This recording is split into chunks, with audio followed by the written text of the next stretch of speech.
আন্তর্জাতিক মঞ্চে পক্ষ দাও না পেরেছে তাদের পক্ষ সম্পর্কে কোনো নির্দিষ্ট যুক্তি উপস্থাপন করতে, না পেরেছে আমাদের দলীয় অবস্থানের দুর্বলতা প্রতীয়মান করতে, বরং তারা আমাদের দেখে যাওয়া আন্তর্জাতিক উদ্যোগে তাদের বিষয় স্থানীয় উদ্যোগের সঙ্গে মিলিয়ে তাদের দলীয় অবস্থান সম্পূর্ণভাবে নড়বড়ে করে তুলেছে। মাননীয় সভাপতি, এ পর্যায়ে আমি পক্ষপাতী বক্তাদের দৃষ্টি আকর্ষণ করে গেছি।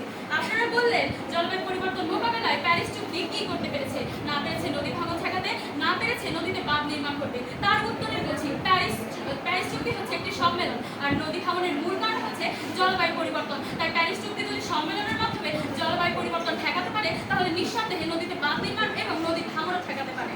মাননীয় সভাপতি, তারা আরো প্রশ্ন করে গেছে, নিজের বাড়ির উঠান নিজে ঝাড় না দিলে বাইরের কেউ কি এসে উঠান ঝাড়ু দিয়ে যাবে? এক্ষেত্রে আমি বলছি, আপনার বাড়ির উঠান হয়তো আপনি নিজেকেই ঝাড়ু দিতে হবে, কিন্তু অনেক সময় আপনার ঝাড়ু দেওয়ার জন্য ঝাড়ুটা